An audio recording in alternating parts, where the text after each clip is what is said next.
Beginning current Daf, Mesech Kesuvos Daf Lamed.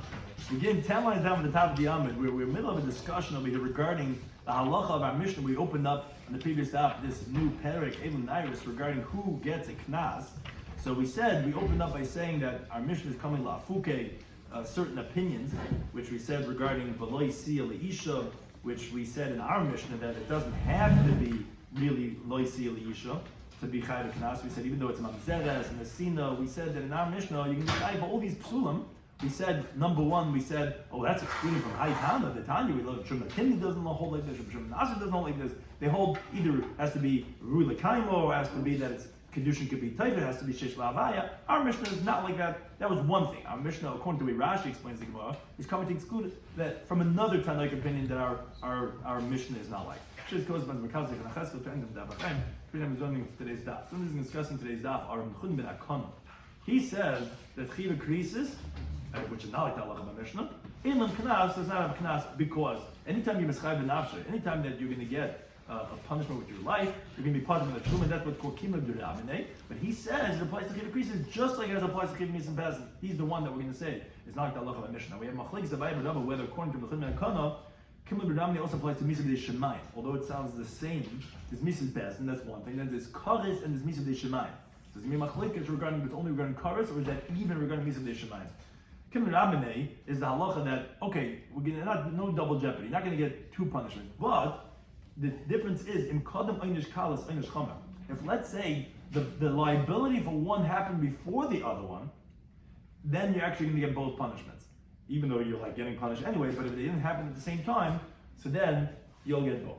Now, again, like we said, the Mishnah in the previous Daf said in the case of Ma'amas, we said, yes, even if it's Chiva Laban, and even Chiva Krisis, our Mishnah said, Yeshem Knas. We went through two different categories. We said, even though the Psulim, they're going to get Knas.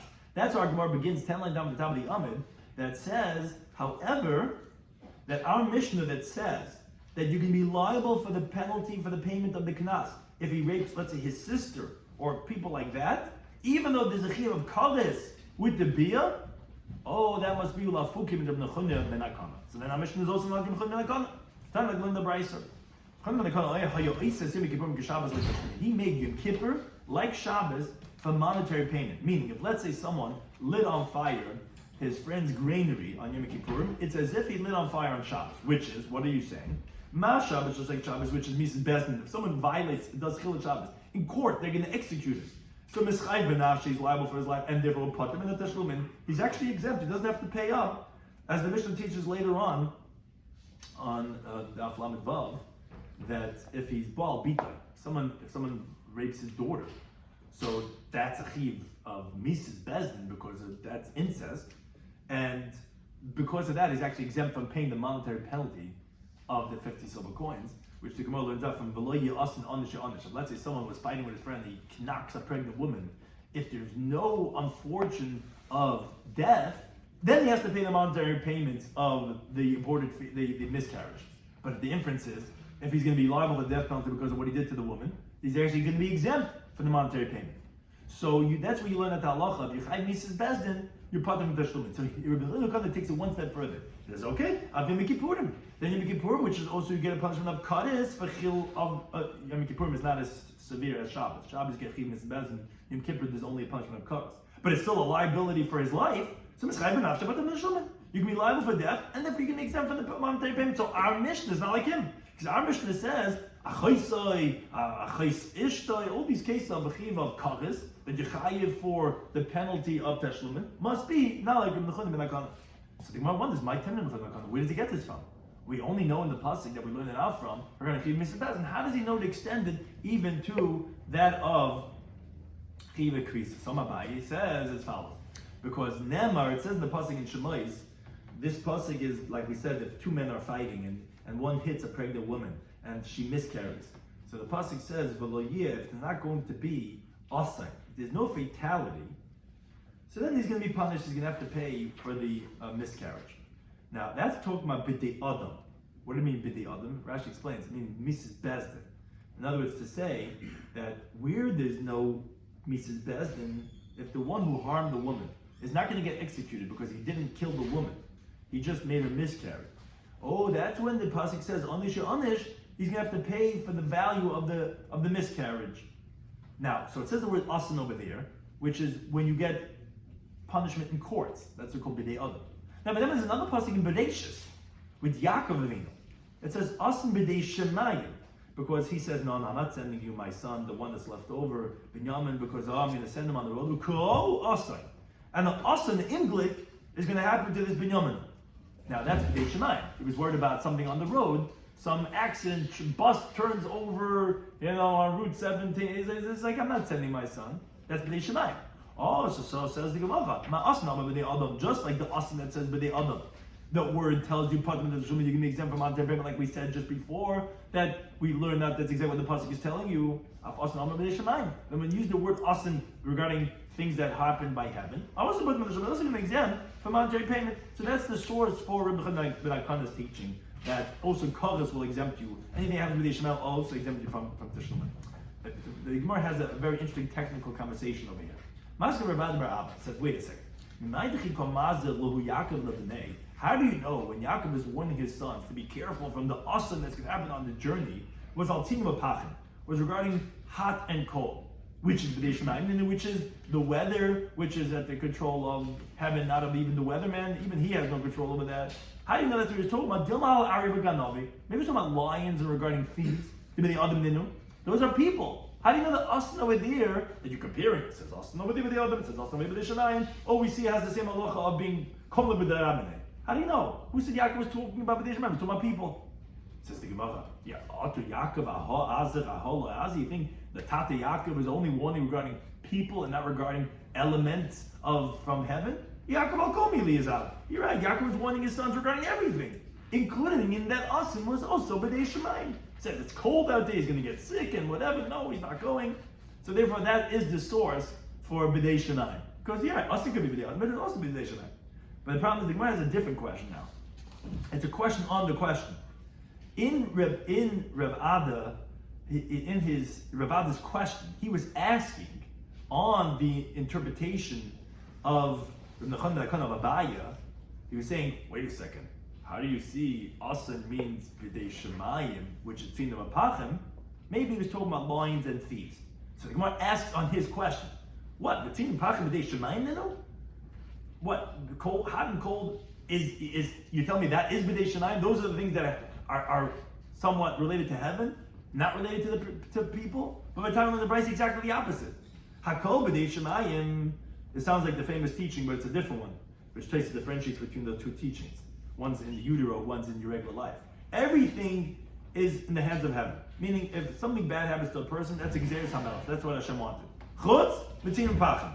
Except for hot and cold, which sometimes that comes to a person's negligence. Hashem says the pasuk in Mishlei. Tzinum pachim derech ikish. There's traps of heat in the path of the what's distorted. Sherman nafsheichik mehem, that someone who protects his life will distance himself from them. But one thing we see is that b'dei adam, hot and cold is actually dependent on the person, not on b'dei shemayim. So what are you asking me? You're saying, how do you know he's talking about? Maybe he's talking about. You're asking on the teaching. How do you know he warned regarding tzinem apachim? As if that's the one that would tell me b'dei shemayim. That's actually the one that's not b'dei shemayim. Actually, the one that's b'dei adam. There's two more, but I'll ask you the other way around. Ari v'ganavi. You were telling me, how do you know it's b'dei shemayim? Maybe it's b'dei adam of lions and thieves. That's b'dei adam ninu? That you tell me that's human intervention, not from the decree of the king of b'dei shemayim of Hashem? But punkt verkehrt. Jesus said, which we are commemorating in these days, and the day that Beis Hamikdash was destroyed, Tosh explains actually it was 40 years before, but even though the Sanhedrin stopped judging, so no one was getting capital punishment, but but the 4 types of death of the courts, they didn't stop. Says, what do you mean they didn't stop? What do you mean they stopped judging capital punishment? And the rather says the Gemara, the kingdom and days, no, what we mean to say is that din Abba Mislei Batel. The judgment of the 4 types of death, that they didn't stop. There's still similar types of punishments that is still being meted out by Hashem. So as the Gemara explains, someone who's liable for the death penalty of being stoned, either he falls from a roof, which is similar to skila, because skila, what they used to do is, as the Gemara says in Sanhedrin of Menayim Al, they would push him off from the base of skila to the ground, which was a height of 2 stories high. So part of skila is being thrown off. So either he falls from a roof, or he chayim der sasai. 2 stories high is double height. What? That person. Good shaila. It's shaila what a koina is. Gemara talks about a guy in Hezek also. Yeah, you have to know. But it's what's a story? Yeah, you have to know what a story is. You have to know. So Akapanim, it's two stories. Or a wild animal pouncing on him. So, like Rashi says, the lion's gonna make him fall down to the ground, and he's gonna kill him by pouncing on him. So it's the same type of idea of falling down, which is the element of skila, which is first throw him down. We should describe straight for someone that's liable for the death penalty being burned. Like either falls into a fire, meaning he gets burned, or a snake bites him and the venom burns him from the inside. We should describe how someone's liable for the death penalty by being beheaded by the sword. Either he gets given over to the government where they chop off his head with the sword. That's how the governments would do in those days. They would just chop off the head, beheading. That's Misa Sayed. Or bandits would come and capture him, which they did the same thing. Someone's liable for the death penalty being strangulated, or either drowns in the river, which a person can't breathe, or he dies with what's called askara, which is in the throat. So the Gemara is asking, so what are you talking about? So it actually comes out that what you're calling b'dei adam, which is thieves killing, is actually b'dei shamayim. Because actually the side, the beheading, that's Mises b'dei shamayim. So the Gemara says, rather it's the exact opposite from the way we asked the question originally. It's exactly the opposite. The lions and the thieves are actually b'dei shamayim. That's actually the heavenly judgment. Tzinim apachim, the hot and cold, is actually b'dei adam, is actually in the person's own control. So you're right. The Gemara did answer anyway that Yaakov Avinu was warning regarding both assignments. So all we're pointing out is that the questioner really had it wrong. The questioner was asking, how do you know it's this? Maybe it's that. Really, he should have asked the exact opposite. How do you know it's Ari Meganovi, which that's B'dei Shemayim? Maybe it was actually Tzin Rak, which actually B'dei Adam. But Al-Kaban, the Gemara answered that question. So that was one approach in answering the question that Abai had said. But now, Rav Amma, he says a different interpretation. He says, the reason for B'chim that he says, not like our Mishnah, that he'll hold a chid of karas would exempt you from tashlumin, is mahacha from causing mehikra. It says, Ve'im halam yalimu ama aretz, it's a name and ishahu. If the people are going to turn their eyes away from that man, who's that man? Someone who's chayiv mises bezdin, because he gave from descendants to the Avodah Zarah Moilech, and they should have executed him mises bezdin, and they don't. So for some time, as Pana B'ishahu Mishpach says Hashem, I'm going to get involved. I'm going to put my face into that man and into his family, and I'm going to go ahead and give him cars. I'm going to cut him off. Now, we see from this is that Kaddish takes the place of Mises Bezdin, and it's exchange. So I'm going to tell the terms essentially telling you, Kaddish Shali, Kamisa Shalachem, my Kaddish, what I'm going to do to the person, is the equivalent of your Mises Bezdin. Oh, so says Rabbi, that's exactly what Mechad is saying. Just like your death penalty. That's the pasuk that we brought. We know that if you're chayiv for Misa Bezdin not paying monetary payments, no, so to my karas says Hashem, it's part of the Shulman to exempt from a monetary payment. So we have two different interpretations, Abaya and Rava, how we know the source of the Mechad teaching. Says Gemara, what's the difference between Rava and Abaya? Says Gemara, there is the difference between them is Zar Sha'achal Truma. If a non-Kohen eats truma deliberately, he gets misa b'dei shemayim, not kares. What's the between? Isn't that the same thing? No. Kares is that him and his children get punished. Like it says, Anirim Yiyu. Misa b'dei shemayim is only that he dies at the hands of heaven. La Abaya, according to Abaya, Pate is going to be exempt from the monetary payment. Why? Because he learns out from Asan. Any Asan that happens b'dei shemayim. B'dei shemayim means any asan that happens at the hands of heaven, whether it mises b'dei shemayim or whether kares. So you can be pater because you can't have both. But according to the Rabbi, you can be chayiv because it's only kares. It's vecharati oisoi. The kares is being compared to the mises bezdin, not mises b'dei shemayim. Kares is more severe than that. So according to Rabbi, you can be chayiv because you don't have that included in the exemption of saying that it's like mises bezdin to say kim l'b'rabnei. And therefore, you're going to be chayiv according to Rav Abai, you're going to be pater. Says Gemara, Abai pater. Really, according to Abai, you're going to be exempt. Meaning, although that Mises B'dei Shemayim exempts you from Tashlum, I have no problem that was his limud, that was he was learning from Asin. You're comparing that, including Mises B'dei Shemayim. The problem is for a technical other reason you shouldn't be pater. Because if you eat truma that you stole, are you really going to be pater? But Rav Chizda says, who he's the one that tells you that we're discussing his opinion, that even any type of Misa B'dei Shemayim is also going to exempt you. He agrees in the following case, which is an interesting concept. which we had mentioned regarding Kimler Ramne, if someone eats the chelev, which is the forbidden fats of his friend, and he eats it, he steals it and he eats it, shuchayev, he's going to be liable for the monetary payment. You know why? Why? When he's doing the isser of eating chelev, so at the same time, he's also stealing it. Why is he chayev? I'll tell you why. Although you don't get malchus and tashlumin, because you were liable for the theft before you did the violation of eating the chelev. So you see, the agbe kanye, the moment you picked it up, you already were acquired it with tashlumin geneva. You already did the stealing. But mischai benafshe liable for the death, for the liability for what you did for eating the non-kosher fats. That's only until you eat it. Chanami here also in the agbe. The moment that the Tsar picked up the Truma Kanye, he already acquired it, and he's liable for Tashlumin, even though it gets burned. Nothing to do with eating. So Mischai ben Nafshel and being liable for his death, for his life, is only until he eats it. So even according to Abaya, you're right, I know in general, Misa B'Shemayim will exempt you from monetary payment, but that only happens at the same time. Here it's not the same time, so why are you saying according to Abaya, you can be potter, you should be chai? So the Gemara says, what are you talking about here? You're right, it's a specific type of a case we're talking about. It's talking about where his friend shoved it down into his mouth, where this guy never picked it up and never acquired it. So he's never liable for a monetary payment for having stolen it. It's only when he swallows it. So what's his liability? He didn't steal. He's liable for the monetary value of the pleasure of his stomach, which actually it's not the whole payment, but there is certain liability for that. Now at that moment, there's also chiv misa. So that's why according to Abaye can be potter, because what's the moment of liability? You didn't pick it up. It's when it's in your throat. At that moment, problem is, says, wait a second. So at the end of the day, let's get really analytical over here. Even the la'ase, when you're chewing it, kanye, you acquired it then. You're not liable to death penalty until you actually swallowed it. So you are chayiv on the geneva first before the chiv misa. You should be chayiv. So no. He didn't just stick it into his mouth. He shoved it down into his throat, down into the esophagus where he swallows. So the Gemara says, wait a second. Still, what's the case talking about? If he could still vomit it back, he could still bring it back up.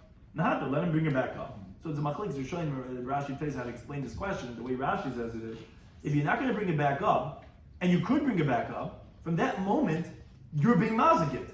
And you should be chayiv in that moment before you swallowed it.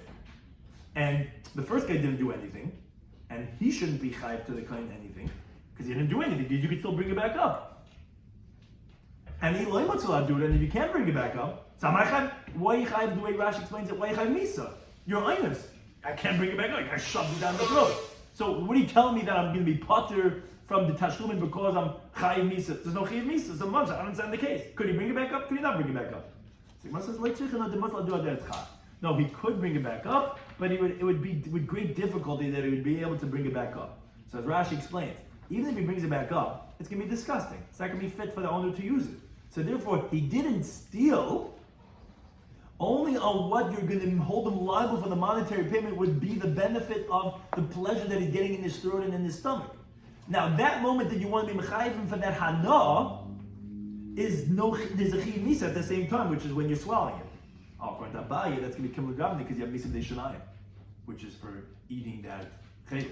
So therefore, according to him, you're going to be potter. According to Rava, you're going to be chayiv because according to Rava, there's no cover. It's only misa d'shanayim. Another interpretation of Papa Aman, he says, no, you don't have to push.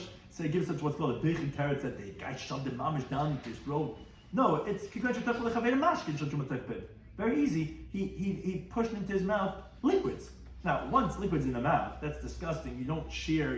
People will take from what someone else is chewing, but what someone else had liquids in their mouth, that's mixing with all that saliva. No, that's repulsive. So you can't now make him liable anymore for stealing because it's not fit for anything. The only thing would be the pleasure of his throat and his stomach. That pleasure, again, that's a very interesting halacha. Even if you didn't steal, you chayv hana that you're getting from someone else's thing. That hana is only when you swallow. And that moment when you're swallowing is when you can be chayv the misa d'shamayim. So according to Abaye, you can be potter because of that. According to Rabbi, you can be chayv again because there's no cars. Another interpretation, final one, Rav Ashi, he says it's bezar shachar truma mishalayim. It's a very interesting case. We're talking about where this non-kohen ate his own truma, and there's a continued type of laman aleph and aleph. Because Shadayin Shechaver, Tesh discussed this at great length. At the same time that he's eating his own truma, he's tearing his friend's silk garment when he's swallowing. So, as Rashi points out, although the death penalty is not because of the money of the victim, he's still going to be exempt. Because Rav Ashi holds what's called Misa Zeh, but Teshuma Zeh is Patur. If at the same time you're Chayiv Misa, and at the same time doing a monetary liability, even though no shaykhs, you're eating your own truma, at the same time that you're tearing someone else's garment, you're going to be Patur of Kimle B'Dirab Minei, because it's happening at the same time. Let's discuss regarding if it's the same action, whatever. That's the way the Gemara is saying it over here. That's going to be a case, the difference between a buy and Rav. According to buy, you can be exempt, and you have to Rabbi. According to Rabbi, you can be chayiv. Why you can be chayiv? Because it's not karas. Only karas and higher, karas and Misa Bezin will exempt you. Misa B'dei Shemayim, which is under that, he doesn't have a pasuk. It's only Bechrati that says the equivalent. But here's Misa B'dei Shemayim, it's not going to exempt you, and therefore that's going to be the difference between Abai and Rava, which, again, you don't have Mida'ag Bekan, you don't have that whole thing which we had a question on the first interpretations, because here, no shaykhs, you're eating your truma at the same time that you're tearing it, it's going to have a Kimli Raman that you cannot have both liabilities at the same time. Anytime. What's a practical